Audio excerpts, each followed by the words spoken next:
All right, you chavs, welcome to the latest episode of the Back in the Band podcast, the one and only show where we relive the glory days of trying to make it big from the comfort of our school's music room. I'm your host, Stu, joined as always by my partner in musical failures, Lee. Hiya, and so by making it big, Stu means making it to the end of a song without breaking a guitar string or hitting a bum note, which obviously didn't happen very often. And today we're unplugging our bass amps that we used for the electric guitar and tripping over a mile-long trail of tangled cables as we go back in time to the 90s, a time when flannel was in fashion, grunge was king, and MTV still played music videos only. And I'll be bringing us back into 2023 with a bang and sharing my Glastonbury stories. So let's put down the Ibanez guitar, pick up the broken acoustic that my mum handed down to me, turn on the lava lamp and put some incense sticks on that you brought from the local market. Here's Season 1 Unplugged, Part 1.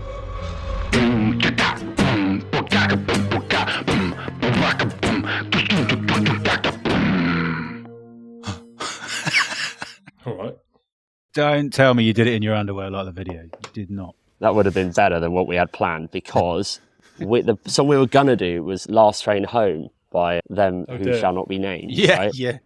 And luckily, we just couldn't get it to sound good. Like, that song is so well produced or something, like Yeah. so overproduced. I fucking love that song, and we were trying to do it and we just could not. And I remember the singer's now wife came round, listened to us play it, we finished playing it and she went, "You need to practice a bit more." I was like, "We've been practicing for fucking weeks.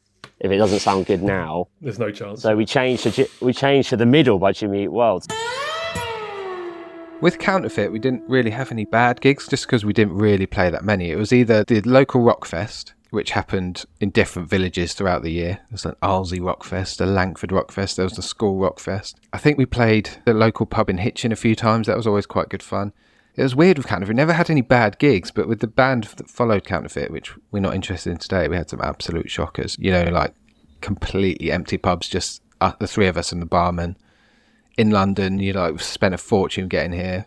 Do you get paid for these gigs? You get a good few quid here and there, or just Never. a hot meal? Never got paid. Turn up. No. In fact, a few gigs we had to pay to play. That's the worst. That just makes my blood boil. Pay to play. Yeah, I've heard about it. Incredible, yeah. Yeah. And the mental, when you think about it back now, people are advising us, don't you dare, don't do it. And we were like, yeah, but the opportunity. Yeah. And then like now, I'm like, you're a fucking idiot. We used to do things like, when we'd play at this pub in Hitchin, the landlady, we were 15, 16, and she used to let us bring in our own drink and give us a bottle opener and let us drink wine in the basement. And we always felt quite rebellious then. We're like, oh my God, this is so cool. Like, she would definitely have had her license revoked, like it was mental behaviour. But yeah, weren't really rebellious, just like thought we were punk rock, but also, did well at school and tried hard. Okay, I'll give you one then. So at the time, I had a nickname of Mashup Joe, right? And for the record, these days, I would be classed in the metal sense as a straight edge vegan.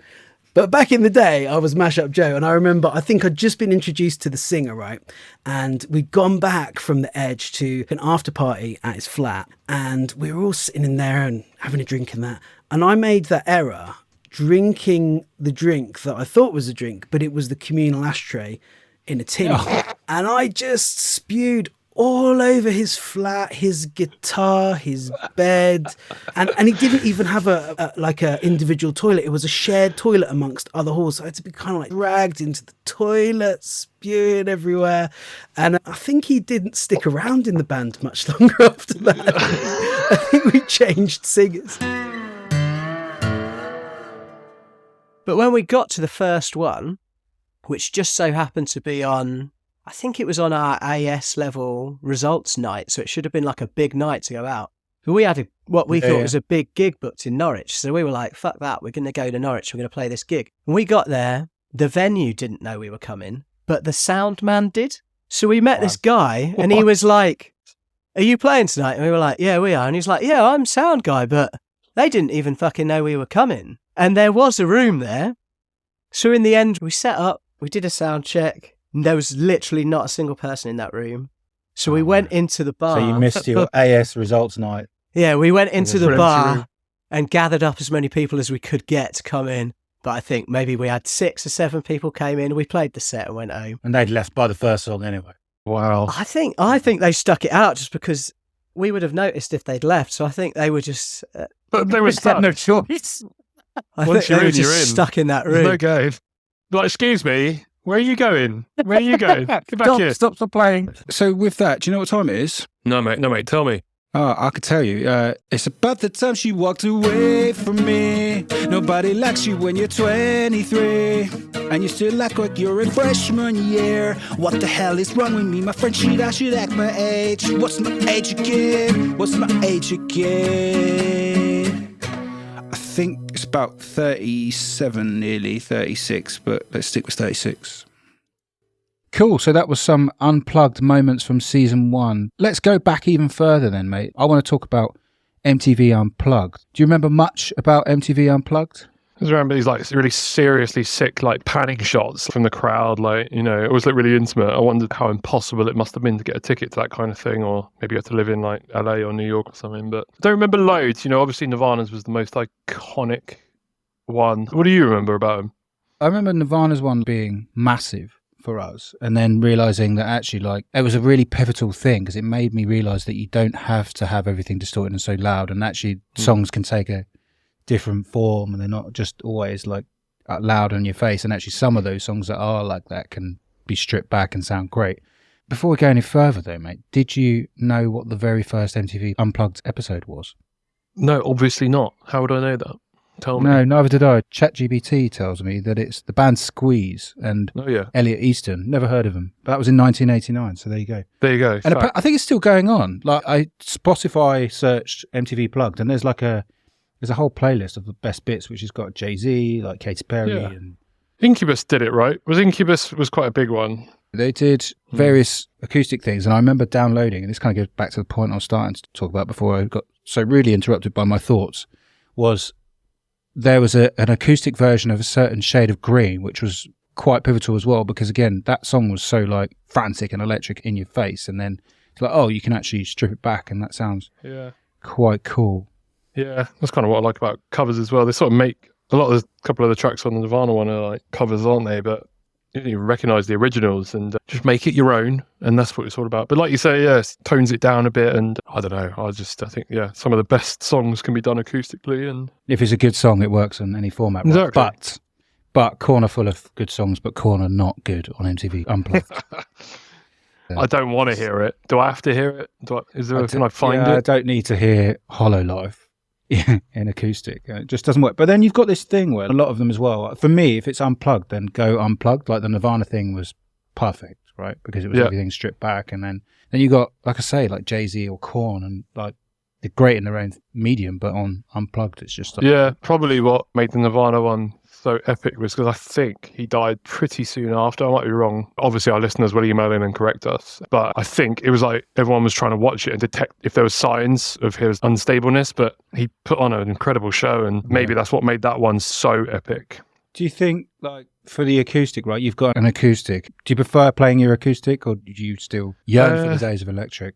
I wish I'd started on acoustic. I'd started on the electric, obviously, with you guys, and I just thought I'd get stuck in straight away, and no one really said you should learn acoustic, but I think it makes your fingers stronger, strings are a bit tighter, and the electric's a bit easier as a result. But Are you going to get Oscar a little acoustic to start on, or are you going to start him on anything in particular? that's a good shout. I'm always like thinking about for Oscar, he's only 3, and just what is the right age to bother. He's got no attention span at the moment, but I'm always like, oh, what do you reckon? 6, 7 years old, they start to maybe want to slow down, but I need to demonstrate that and keep showing him that it's cool to do. It's fun. Yeah, definitely. Like, I think also the thing with the acoustic is, and it sounds a bit gay, right? But you turn up at any sort of mate's bash or some sort of party, and then there's an acoustic, especially if it's outside and stuff, like, you can definitely enjoy it a little bit more. Whereas if there's just an Ibanez guitar in the corner, you're not going to pick that up and get involved with people, are you? Because it just doesn't work. That's part of my sort of guitar regrets, really, is that I can't really just pick up one, and I could bother, but at a party or just like with your family or something, just play a few like bloody Oasis songs or something. It wouldn't take me long to learn, but I don't know them at the moment. I can't bother to learn them, but that's the social aspect of it, isn't it? Like, oh, like, get the guitar out, play us a song like around a bloody campfire or something. You can imagine some wholesome scene, but I can't do it, mate, basically. But I can do Pretty Fly for a White Guy terribly, so that's good for the campfire. Yeah. Let's hear it then, mate. Let's go. I know the girlies say I'm pretty fly for a white guy. Fucked it. To be honest, man, at that age, especially around the early Proceed days, our lives mainly revolved around going skating, eating pasta, and recording music, and that was it. Yeah. Or like going to gigs at the square. So in terms of like rebellious shit, I don't know really. Like in our heads, the music was like the rebellious stuff, you know? Yeah, like on the gigs, for example, you didn't like jump off stage and like 3 people did like a crowd surf, and you were like, Mate, I "Fucking barely hell, I've moved, lost my mood." so absolutely not. No, I don't think so, man. We were like, you know, just pretty set on hitting the big time. Man, you're taking me back to the days of like when, you know, you're like, weren't really rebellious, punk kids, skating. I tried to do a bit of that. I was shit at everything, basically, to be honest. But it was like, we'd go around with a video camera because Jackass was just coming out, and we're like, yeah, did you do that? Dude. Are you a Jackass crew? We film. It wasn't so much Jackass as like we used to, like we got really into skating videos. Because that was a thing at the time where it's just like you'd have your trick section. With just punk chains over it, and that's it. Yeah. Place So we used to film a lot of skating sessions, or like doing a bit of graffiti. Like we graffitied Proceed at the County Hall car park, you know. But That's pretty I don't know, rebellious, like- man. That's all right. I don't know. It's still there actually, or it was. So I went to look at it. Yeah, because I was in Hartford for some reason. I was like, fuck, I wonder if that's still there, because that's going to be like, what, 20 years ago? And it Still was. It was, yeah, still repping. So I hope I don't get arrested after this. You said you did a few months of rehearsals. Where were you rehearsing? Come on, paint a picture for me. I want to know about this lovely studio of yours. We actually had a couple of places. My mate Tom, who was the drummer, he had quite a big house in the countryside, and obviously the drum kit was already there. So it was, I don't know about like you guys, but you kind of went to where the drum kit was because they weren't that easy to kind of move around. So it was just in my mate Tom's bedroom. He had quite like a big house, big bedroom. So his parents didn't mind us making a bit of noise. And then the guitar player, the one who actually had a bit of talent, he also owned a drum kit. He was probably a better drummer than our actual drummer, but he had like, he lived in like the countryside also, had like an old shed or something like bunker that had a drum kit in it. So we used to like go there from time to time. It was at his house when we watched Countdown for the naming to come up, the CRT Magic. How did they, what did you reckon, your friends, family a little bit? Do they sort of impressed by this, or are they just taking the piss? Yeah, they were. Well, luckily everyone had grown up a bit by then, they were just kind of like, when we actually got like put in the Guardian paper and stuff like that, they were all okay with it. And then when they come to see us live at like the local Charlie Brown's, which would be like our biggest place you could play, maybe the Student Union or something, then they were actually, these guys are actually quite good. And then after that, they weren't supportive. Paul my best friend come to one gig out of the hundreds that we'd done. And he got left on a train and ended up in, I can't remember it was like Bedford or somewhere like that, asleep. And he was like, never again am I coming to your gig. It was like nothing to do with us. But It's like, you're not your boy. yeah, not our fault at all. Were they supportive? Yeah. As far as they were, like a lot of the guys would come to gigs. I know the girlies say I'm pretty fly for a white guy.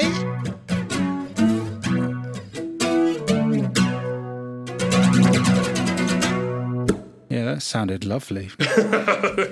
That's raw. Yeah. Sweet. So Glastonbury Festival, my God, man, you need to get you down there one day, honestly, when the kids get older, when you're in the UK sometime, because it's an experience unlike anything. It sounds so cheesy, and everyone that hasn't been is just like, it's just a festival. It's not just a festival. It's like living in a city of nearly 300,000 for 5 days. It's just overwhelming, and there's just so much to do. How many times you been now? That was number 6, which is unbelievable. 6 times, and it's a pricey old endeavour, but I don't regret a single penny.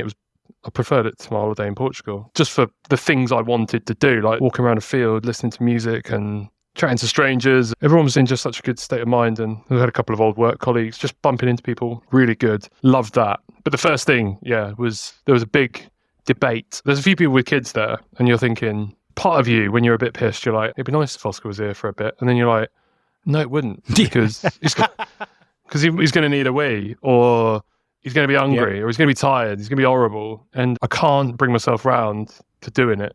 I agree, other than going deaf quite quickly. I also agree. Yeah, you would have had moments where you're like, oh, this is a nice song, like this would be cool, or this moment, but then no. So we were watching Foo Fighters and they came out and there was a kid next to us on his dad's shoulders. We were really far back as well, by the way. I just didn't get a good spot or anything, couldn't bother, but didn't matter. It sounded great. The kid on dad's shoulders just like, what if I say you're not like the other? This kid going crazy on his dad's shoulders. It looked really wholesome for a minute. And then I was like, that's so cute. I wish Oscar's on my shoulders right now. But then an hour later, I'm like, passing out, knackered, like exhausted, need a rest. Or But how old was that kid? probably 7 or 8, 6, 7 maybe, a youngest, and he's too young at 3. It's just stupid. You'll hate it. Yeah, they'll just get bored really quickly and then ruin it for you, and just no. But yeah. Also, another fun fact for you, which I think you already know: I've never actually been to a festival. Yeah, that's mad. You've done the day ticket, haven't you? But you never camped or anything. You did wireless with us. Don't think I have. You came to wireless. I wouldn't even really call that such a festival. Yeah, no, it was fun and hot, but I hadn't even entered my mind, to be honest, as a festival. Yeah, I think festival-wise, I still regret not going. There was a download year. I can't remember when it was. We were probably 18 or something. I can't remember. Probably less. There was one lineup that was just absurd. Do you remember it? Yeah, I remember going, I think it was 2005. I know Slipknot were playing, probably System as well, I think. I can't remember exactly the lineup now, but I remember, That's the one that I wish I'd been to as a whole thing. The great experiences, honestly. I don't think you'd not like it. You'd really enjoy it. And it's all the surprises. Everyone's like, what's your favourite moments? You're like... Not washing for 5 days, was that your favourite? To be honest, that's actually one thing that did happen. Our neighbours, campsite neighbours, they had a portable shower on the Friday, maybe. They were like, we've got some leftover shower water here in their thing or whatever. Do you want some? I was like, hell yeah. So I had a little shower. You literally had soap and everything. It was great. So I got half clean for a minute, but that was only the top half of my body, mate. It was vile underneath. As opposed to lovely. As opposed to lovely, yeah. It was boiling as well, man. It was really hot and no shade anywhere. So you're just like, oh my God, I'm going to die. It was hard going. But it's all about the peaks and troughs, any festival. Probably any gig, anything, like there's always ups and downs. But for me, like you have to time it was really important because you're always going to need a piss, but you always want a beer, right? So you're like, I wanted to see Guns N' Roses so badly and I wanted to not miss any of it. I wanted to be in a good frame of mind, so I didn't want to need a wee. So ridiculous. It's like a problem you don't have in your 20s, but when you're in your mid-30s, you're like, I might need a wee. And it's quite hard to get to the toilet. Really hard, actually, to get to the toilet, even more so for women. But when you're in the front of the crowd, it's almost impossible. But yeah, that kind of immense planning. I was like, I've got to drink my whiskey. Like, I've got to drink just whiskey. I was drinking little neat whiskey, watching Guns, having the time of my life. But I really reached a peak and it was so good. But you won't get that for lots of bands. There was lots of other things I wanted to see and I didn't enjoy that I thought I was going to enjoy. But I was just too tired or not in the mood. Guns N' Roses then were obviously actually a hit. I had my doubts, but then I saw a video and I was like, okay. Yeah, done it. They did it. Like I said, I was just glad Axl wasn't a dickhead. I was mainly worried about that because I didn't think he was going to be. I'd heard good reports of him lately, but I think 10 years ago he was doing gigs and he was getting booed off and being an arsehole, turning up late, obviously. And I was so dreading that because I didn't want that to become the Glastonbury story that like, oh, big diva headliner who thinks he's too good for Glastonbury or whatever. He came out and I think he put on his best performance he could do at his age. Yeah. So that was really good. There was another band that I saw. The music is absurd. It goes on till 6 a.m, but mainly that's dance music. But there was a band on at 1:30 a.m, Biffy Clyro. Yep. Their lead singer, Simon Neil, I think his name is, I might be wrong. He had a new hardcore band out called Empire State Bastard. And they were scheduled to play at 1:30 in the morning on some random stage, like quite far away, but in this real party area. And you're like, mate, I'm in bed at midnight. Latest at even a festival, but I was like, I really want to see this hardcore band. I want to see their new band coming out. They haven't released an album yet, done a couple of tracks there. I think I sent you one. It's fucking wild. And he comes out on stage in a skirt. He takes his top off and he just starts pig squealing down this mic for like 45 minutes. And at 1:30 in the morning, I was like, this is like the most surreal experience I've had in my entire life. There was quite a sparse crowd as well. It was like, no one's really that up for it, but the people that were there were like, fucking, it's Biffy guy, he's on it. Like, he's having a ball. Really odd, but really cool experience. Honestly, I always want to keep going. So I've been to other festivals, done them all. I'd like to go to Download again one more time. It's probably more my type of music, but yeah, no, nothing else compares, honestly. What was your lowest point? Ooh, anytime I needed to go to the toilet, mate. It's not a pleasant experience. It's real. Long drop, suck it up and just deal with it. There was a couple. I really wanted to see a couple of bands, but I think the lack of shades makes it so hard. And even in the tents where some of the music is, and the inside tents, it's so packed. You're like, I can't go in there. Like, I'm too tired or not in the mood. But I remember wanting to see this punk band. They were called Shame. And they sounded really good, but I sat outside the tent and fell asleep on my own. I was without Emily, and I just had a lie down on my bag. And I was like, people were just kicking me as I tried to walk past me, and I was like, I can't move. So yeah, probably that's it. Getting kicked while I fell asleep listening to a punk band. Bloody hell. Quite surreal. Jeez, mate. But yeah, lots of strange moments. Yeah, it sounds good, mate. It wouldn't be worth going if you come home and said, yeah, it was all right, would it? Yeah. So, exactly. There was one other gig as well, actually, if I remember. There was a guy. You had a band called Skindred? Yeah, I've heard of them. They're like a Welsh hardcore rap rock band. I didn't really listen to them much, but I saw they did Download, and they apparently put on a great show. And they were playing about 11 o'clock night somewhere. And I was like, Emily, you got to come down and see this. It's going to be wild. Because there wasn't much on that day. They like play this song at the end where everyone gets their tops off and just start spinning it around. I've seen it all, other bands doing it and stuff. But it was very strange to see it at Glastonbury. So I ripped my top. I wasn't sure if they were going to play it. And they played it at the end, last song. It's like top off straight away. So good. I'm 35. No, I'm jealous, man. Like, I think I worry too much about the downtime between bands. So if I look at a lineup and go, well, actually, I like X, Y, Z, but to be honest, 50% of it I don't know. I worry about what I do in between it. So kind of go, no. That's why I always look back on that download list. Yeah. I think there's too much to do. There's a whole theatre section as well, man. It's quite interesting. Karaoke? Did I see you doing some karaoke before? I did, yeah. Thanks for mentioning. Yeah, I performed at Glastonbury. I sang Lion King, Just Can't Wait to Be King. And I was shitting it. They didn't even have... This is the closest it's ever going to get to me being a front man at a gig. And they didn't have a screen with the lyrics. So it was like, you have to know the lyrics to the song. And I was like, I think I know about 80-90% of the lyrics. I'll get away with it. I saw that video and I was like, he must have the lyrics in front of him because I'm surprised he knows the lyrics. So I learned it because Oscar likes it and I keep singing it to him. And Emily suggested it as a song to do. I know. It was that or Baby Shark, right? And you weren't interested. Yeah, exactly. Yeah, I was really shitting it. That girl wanted to duet with me who was like the runner of the karaoke. She was like, I'll do whatever, the Hornbill, whatever his name is. So we did a duet. She was desperate. I got up on stage and said, hello, Glastonbury. Emily walked away in disgust and left you to it for the next hour. I was like, you need to get the GoPro out. This is iconic.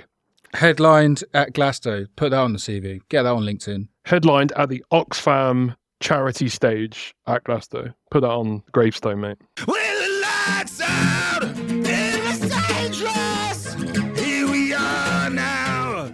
Entertain us of the stupid, contagious. Here we are now. Entertain us, yeah. I haven't got a clue how bad that is. It's so hard not to laugh. It's fucking hilarious. That was our Unplugged and Glasgow special and the final episode of season 1. So, Lee, I want to get your best bit from season 1. What have you enjoyed the most about this season? I'm not doing this for reasons of becoming a famous podcast host. Every fucking comedian in the whole of the world has got a podcast and they're all trying to promote it and do something unique. But I did this because I thought you came up with a decent concept that would be interesting. And you were right, it was. And I was glad we did it. And I think that's what I enjoyed about it was that it did feel unique. I didn't feel like we're just rehashing something. We weren't just talking complete bollocks. There was a purpose. And it brought up a lot of great memories, and that was my main definitely thing. Talking a lot of complete bollocks. Oh yeah, there was a fair bit of bollocks, shall we say? But I think that's it. I think it brought back a lot of memories that had probably started to evaporate. This is all in the cloud now. When I lose my mind, I can listen back to this one day and be like, was that me? Really? That's incredible. What about you? What you enjoyed about the pod? You've done pods. You do pods all the time. What's good about this one for you? I do pods all the time, but this is the first one with someone that has a shared interest in being crap at music. Yeah, I think that's it. Just chatting to people that I haven't spoken to for ages and who are good and bad musicians, good and bad people. Yeah. And yeah, just a lot of laughs, man. Just things, again, that you've forgotten. And I think that's what's been fun. Like, I think moving forward, it'll be cool to hear a slightly more varied set of stories. Like, we've all been in crappy 14-year-old bands. So now I'm quite keen to hear more from maybe much more mature artists and than the difficulties that come with being in a band or being a musician. And yeah, I think it's cool. I'm hoping to catch up with a lot more people and hear more stories that I've never heard before. Agree. So to that end, guys, if you haven't already, check out the Instagram, Twitter. I can't remember the handles. It'll be somewhere, but just search Back in the Band pod, something like that. And hopefully we'll see you on season 2 and have some more interesting and exciting stories of what it's like to be in a band. Yeah, I've got some big plans for posting up some old guitar tabs from the year 2002 soon from my folder up in the loft. So don't miss that, guys. It's going to be awful, I promise you. Expect nothing less from us, guys. Thanks for listening, and we'll speak soon.